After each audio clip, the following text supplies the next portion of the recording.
Welcome to the I Love Buffalo podcast. Part of the I Love Buffalo network with your host, Josh Catry.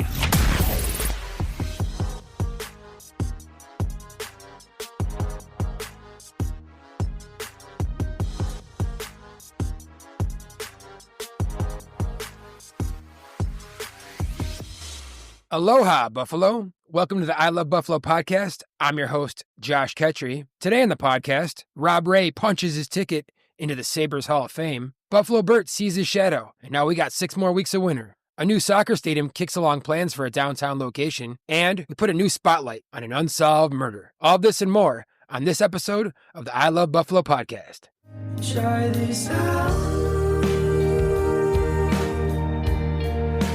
Darling, close your eyes. Drown my doubt. And let's leave tonight.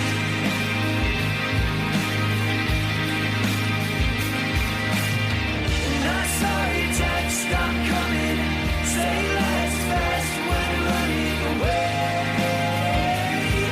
Oh, shut up right now. As you know, we like to highlight some local artists and musicians, and that right there was Letter to Elise with a song called Say Yes. If you have a song or band or want to highlight some music, please send it to us so we can check it out. Just use our social media pages. If we like it and you give us permission to share, we will. Our headline story starts off with the Buffalo Sabres. On Friday, Rob Ray was inducted as the 44th member of the Buffalo Sabres into the Hall of Fame. I really like seeing this, as Rob isn't just an icon for the Sabres, but also for the town and for broadcasting here as well.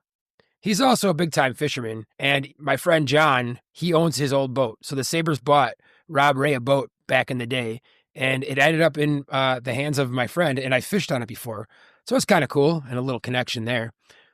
Here are some stats and some fun facts about Rob Ray. Rob Ray ended his NHL career with 3,207 career penalty minutes. That ranks him 6th overall in NHL history and 1st overall for the Sabres.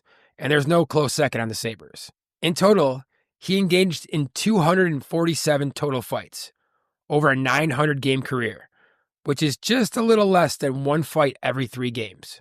For scoring, he had 41 goals and 50 assists for 91 points in that same 900-game span. So that's about a point every 10 games, which is actually better than I remembered. So he fought about 3 times the rate of getting a point. So the NHL obviously has changed a lot.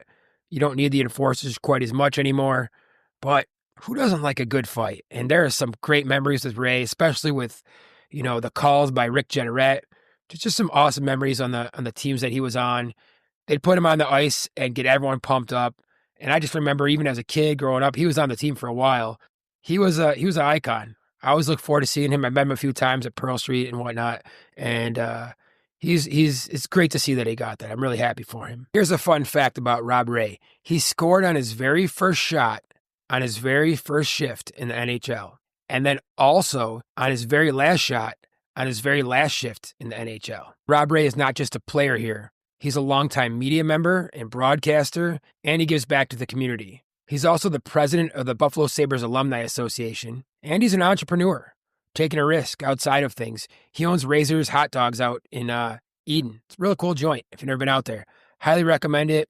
Take the family out on a summer day. You can eat outside. It's really cool. It's not too far from my house. He's also a community man, which I respect. And he started the Rob Ray Foundation that assists children and families that have hardships, such as like an illness or there's a financial burden. His foundation will help them out. And I know that Rob has been involved with several hospitals in Western New York and Western New York Heroes for vets, for military vets. So he's involved quite a bit everywhere in this community. It's really happy to see him get that. And since he's given his speech for the Sabres won that game. So they won the game that he was honored at 4-3 over the Nashville Predators. So maybe his speech inspired the team because now they're on a 3-game winning streak. And it turns out that we have a new offenseman on the team named Kulik. And he's been playing, I can't tell if he's playing wing or center, but he's doing a lot of faceoffs, winning faceoffs, scoring goals. He's a rookie.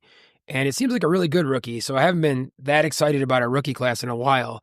But this guy just came out of nowhere for me, and he's been stepping up scoring goals.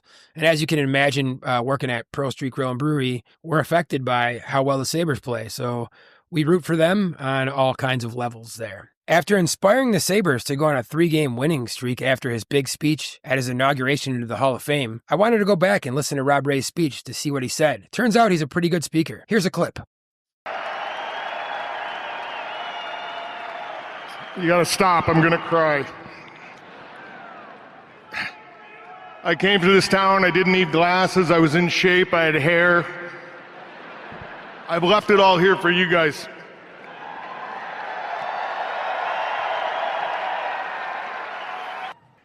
You know, my mom and dad, they're here tonight, and I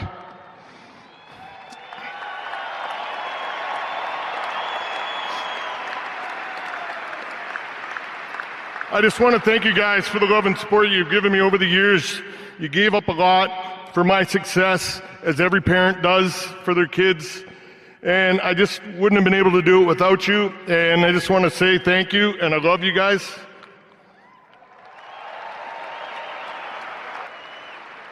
Lindy, ha.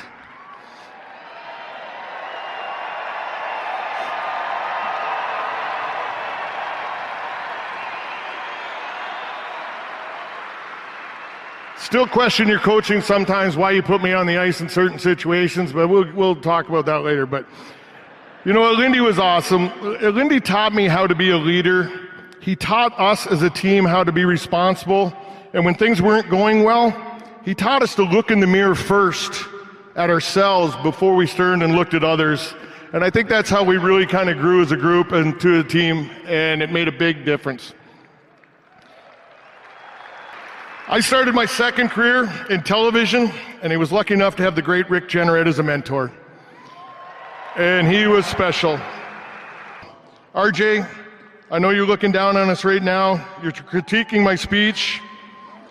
But thank you for the legendary fight calls and for teaching me how to be a broadcaster. I truly miss you, especially hanging out with you in those little dive bars on the road and shooting a lot of BS, shooting it together.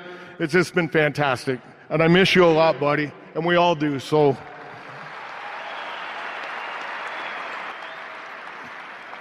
You know, and just closing here, I hope I made my parents, family, and friends back home proud.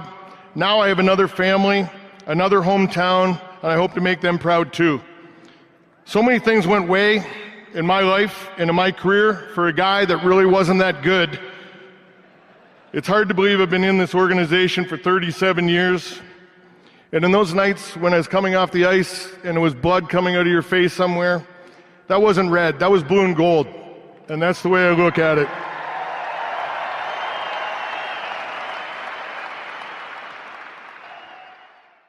So a special night for Rob Ray. Glad to see that for him and for the Sabres organization in general. And now let's see how long this winning streak can keep going. In our next segment, if you haven't heard, there's a professional soccer team coming to Buffalo, and it's called the Buffalo Pro Soccer Team, which is kind of weird. I hope they actually get a better name than that. Anyways, they're going to play in the United Soccer League, which is basically like the second biggest league in the United States, and the team is expected to begin playing in 2026. According to many reports, the team president, Peter Marlette Jr., said that the organization's first and preferred choice for their stadium is the parking lot basically across the street from the KeyBank Center. So it's kind of downtown in that same little realm between maybe where the Bisons play baseball, and I think it's called Salem Field, and where the Sabres play hockey. And they're looking to make it basically be like a little sports area or sports district with Salem Field, KeyBank Center, the Harbor Center, and Buffalo Riverworks are all in a small cluster right there. I was a big fan of putting the NFL football stadium downtown, but that didn't happen. So this is a nice consolation prize if they can make it happen. I really hope they can. The parking lot that they're talking about putting the stadium on is owned by developer Douglas Jamal.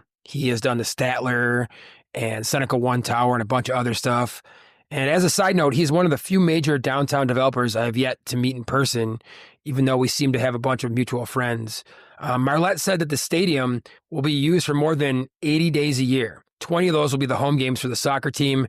And then there's other events planned like outdoor lacrosse, rugby leagues, music concerts, special events, maybe even a women's soccer team, things like that. So that's good. It'll be a multi-use stadium. It's projected to attract about 250,000 people annually into downtown Buffalo. and should be ready in March 2026, which is about the same time as the NFL's new stadium. Marlette said the stadium carries a $30 million development price tag, funded by both private dollars and some state funds. In Buffalo, we have a huge amount of soccer fans. It's kind of a cultural thing because worldwide, soccer is the most popular sport. And there's a lot of mixed cultures here that settled in Buffalo. And in those cultures, soccer is the main thing. And I've learned this from a bunch of different groups of my friends. I mean, I played soccer when I was a kid and I refereed, but I never got into like the professional fandom of it, watching it. But I'm friends with people who are super into it, especially my friends from a small country in East Africa called Eritrea. Shout out to Ermon and Finn and everyone from that community who might be listening. They came here to America as refugees. So they escaped Eritrea to Ethiopia.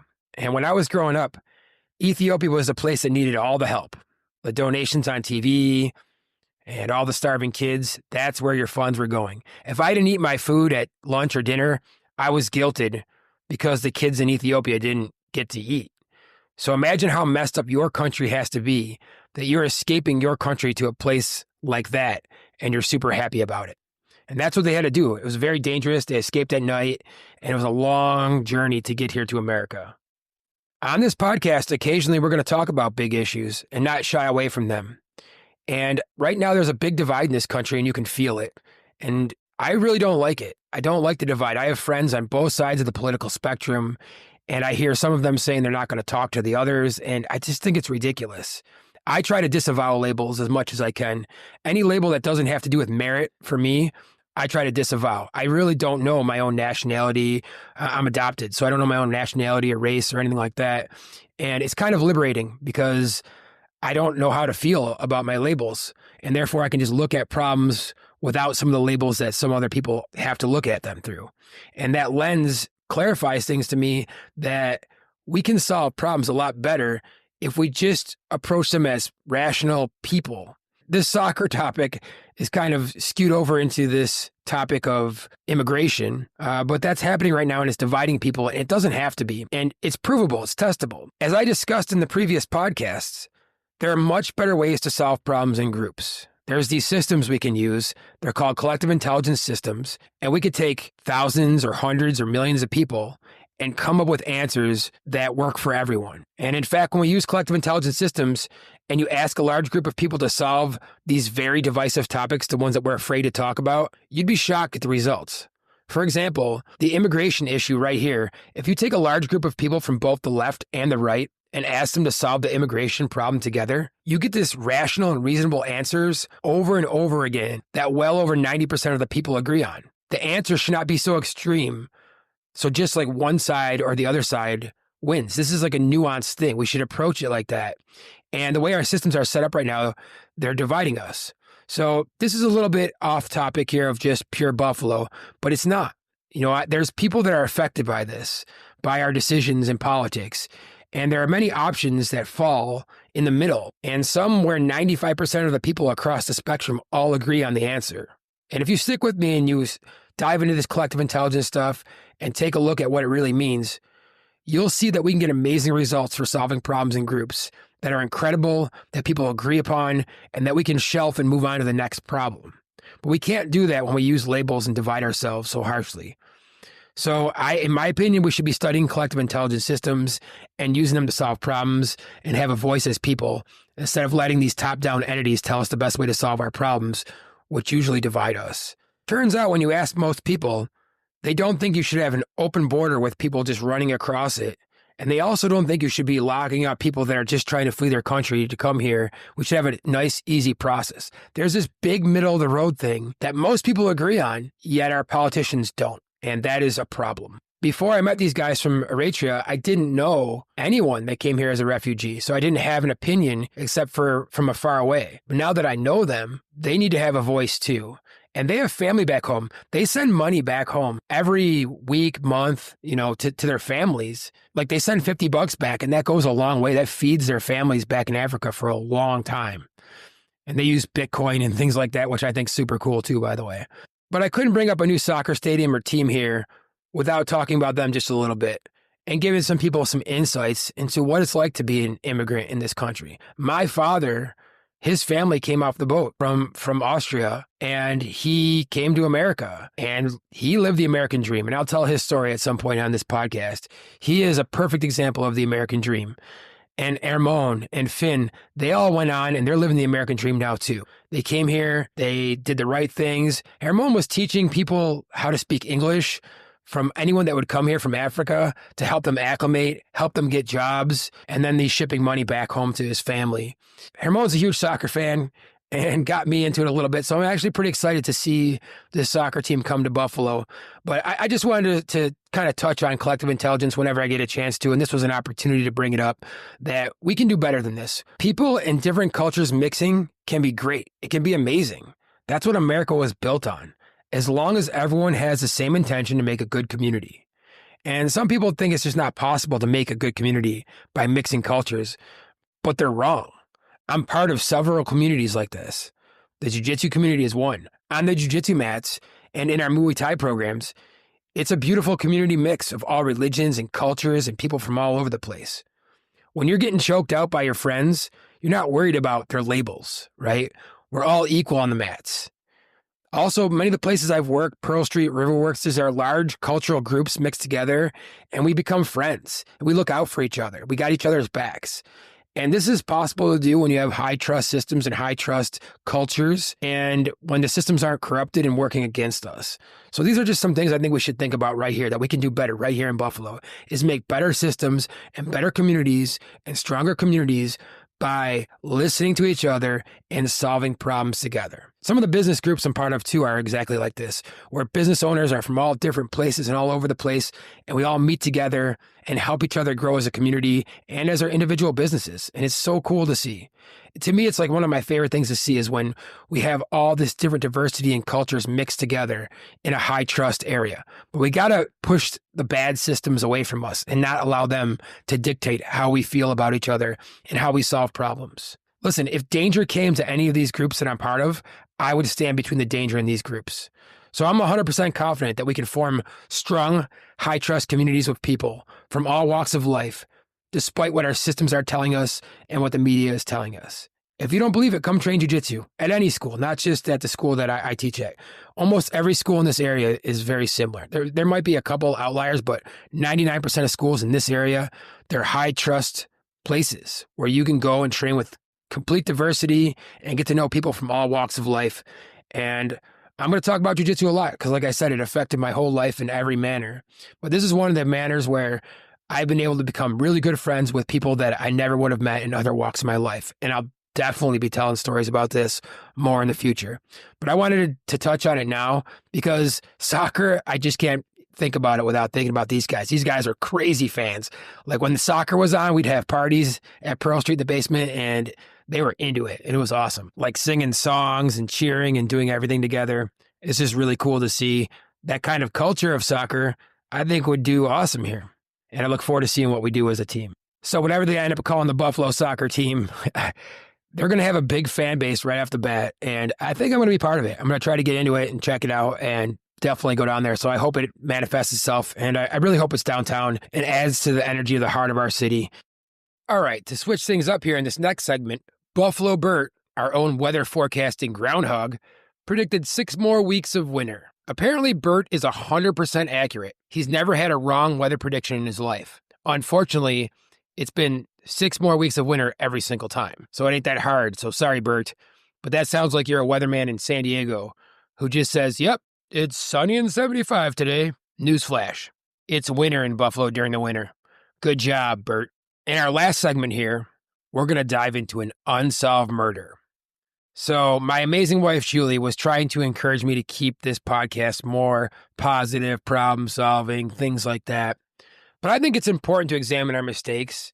And when there are unsolved murders or crimes, there are people who are suffering still. As good citizens, we should be looking to end suffering around us. So I think we should continue to shed light on some of these crimes that are unsolved, or even the solved ones, because some of them are interesting. And I know there are a bunch of crime junkies out there that are crime hounds and that are interested in hearing some stories like this. So here it goes. We're going to look into the unsolved murder of Loretta Jo Gates. It was a Saturday night, August 25th, 2012, around 10 o'clock. Loretta Jo, a 30-year-old mother of 3, left her mother's house in the Roble Tower apartments in Niagara Falls. She didn't even take her purse with her.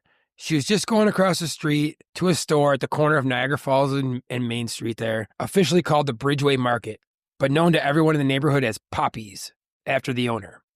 So Poppy's was kind of a shady place, but not so bad that she couldn't just go across the street and get something really quick. About an hour goes by, and Loretta's mother, Tammy Gates, whom she lived with there, started getting worried. So Tammy shoots her a text message, "Where are you?" Loretta replies, and she says she'll be back in like 15 minutes. And that was the last time her mother ever heard from her. The body parts began turning up 4 days later. On Wednesday, August 29th, a tourist on board the Maid of Mist spotted a headless torso near the base of the falls, and police pulled the body out just past the Rainbow Bridge. As an avid fisherman in the area, I know several people who have found bodies floating in the Niagara River. It turns out that Niagara Falls is the top suicide destination on the East Coast and second only to the Golden Gate Bridge in the United States. And I know it's kind of morbid, sorry, Julie, but I Love Buffalo is going to talk about Buffalo's scars and everything, including this. So this case originally fell under the Canadian jurisdiction because it was found on the Canadian side, I guess.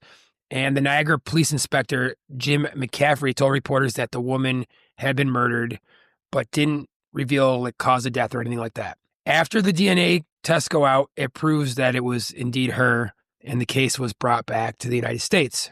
On Sunday morning, there's another gruesome discovery, and this time the scene was Duck Island. It's a wooded inlet set in the middle of Hyde Park Lake, which I Google mapped this from Hyde Park Lake to the falls is about 4 miles.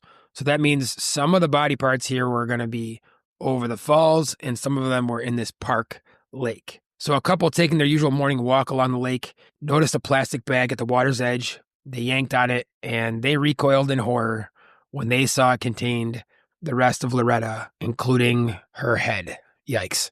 She'd been beaten and stabbed 30 to 40 times prior to being butchered, police said. And because the body parts had been in the water, it was impossible to determine if she'd been assaulted otherwise.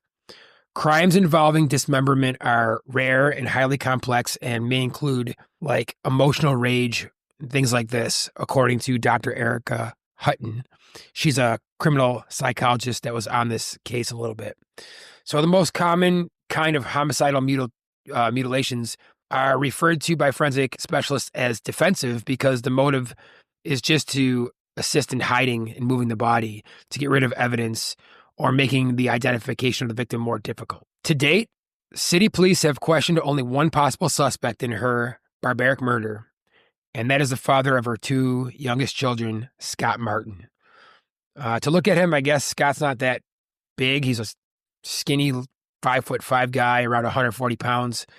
But he is the father of Loretta's younger daughter, Mariah, and her son, Peter. But when they interviewed him, he said, "I was not in custody. I went in willingly. They came to my house with no search warrants, no papers. I let them search whatever they wanted to. I gave them my vehicle willingly. They trashed my vehicle, sprayed all sorts of sprays, looked for DNA, and they couldn't find anything." It's a commonplace procedure that when a woman is murdered, of course, suspicion falls first on the man she was having a relationship with the absence of any other viable suspects. But apparently, there's more to this story. Loretta and Martin had been into drugs previously, and there were numerous third-hand accounts of Scott's violence towards her. But the police and later FBI could not find any evidence, and Scott maintains his innocence. "Where's the motive?" he asked. "There's no custody battle.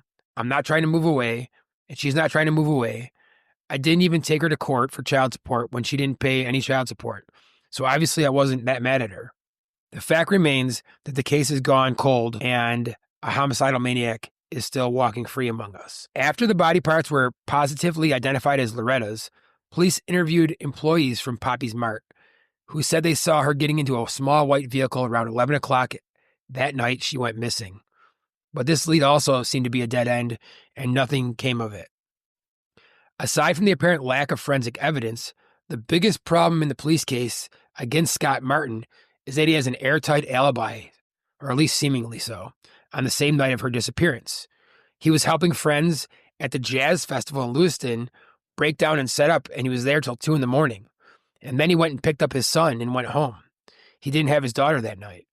So police sources say witnesses back up Martin's alibi. And it is possible, I guess, that he slipped away and drove to Niagara Falls from Lewiston, murdered her, cleaned up, and then drove back. But that doesn't seem super likely. So this case has a lot of strange twists and turns in it. And he's quoted as saying, like, I don't know how many times I have to say this, but they're not going to find anything because I wasn't involved. They can run every last test they know on me. It's not going to help. I had nothing to do with this. But there is some proof out there somewhere. There's got to be a crime scene out there somewhere, and they need to keep looking and find it. So that's what he says. This case has been cold for over a decade now. And if you have any information about this crime, please contact the Niagara Falls Police Department or the Buffalo office of the FBI.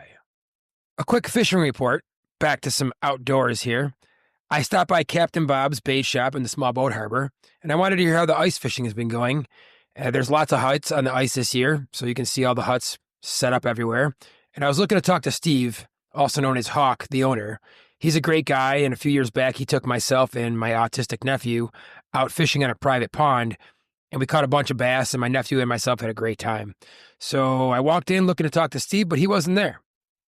Instead, I spoke to Eric Dunbar. That's one of Hawk's employees. He's an avid angler and owner of the Alley Outdoors Instagram page. And Eric was great. He gave me the scoop.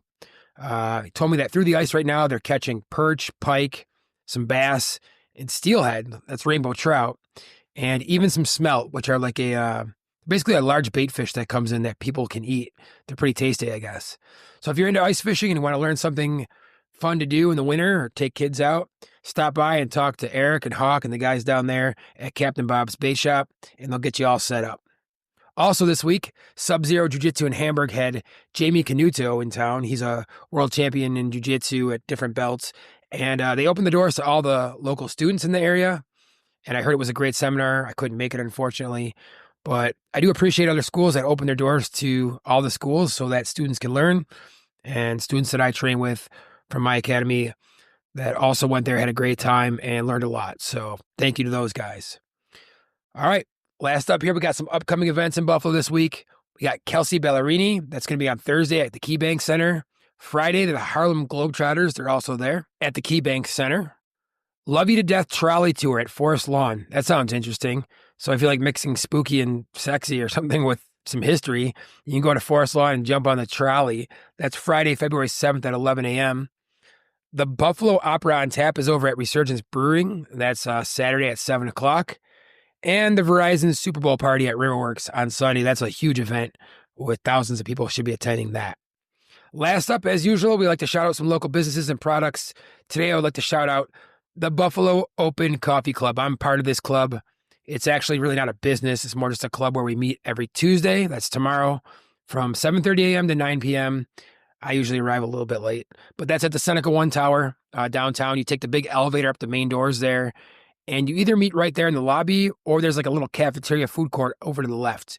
You'll see a group of us meeting, talking. It's a free event. You just come, you get to meet other business people, and I've honestly met a ton of awesome local businesses there. I made a bunch of new connections, and I've been going for, I think, about a year now. A bunch of connections that have become friends, honestly. I talk to many people weekly, and they've helped me solve problems in my businesses and my personal life and beyond. So if you're part of a business or just looking to make some connections, come on down, have a cup of coffee with me tomorrow. Usually 20 to 60 people, I'd say, on an average. And if you do come tomorrow, say hi. If you want to check out more about them, you want to go to the 716coffee.com.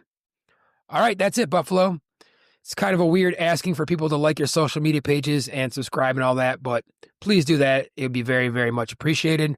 And as you can see, we're going to highlight a bunch of local upcoming events and businesses on every episode. And the more reach this podcast has, the more we all win. A rising tide raises all ships. And there's no better place to prove that than right here on the Great Lakes in Buffalo, New York. And with that, I will leave your mindset matters for the week.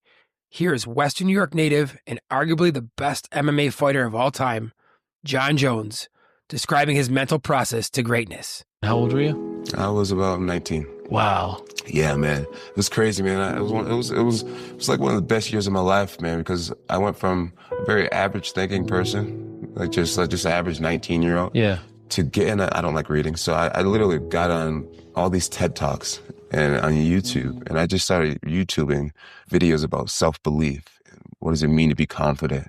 And what does it mean to be a winner? And how do you become a winner? And I would watch hours and hours of Tony Robbins and Les Brown and TED Talks, and I like taught myself how to believe in myself and how to think that I was greater than just this kid that was a dropout who never really had great grades, never really was the starter, never was the captain of a team. I was just always kind of this average person, and overnight I taught myself that I could be great and change myself forever, and I'm forever grateful, and I'm never going back. Free audio post-production by alphonic.com.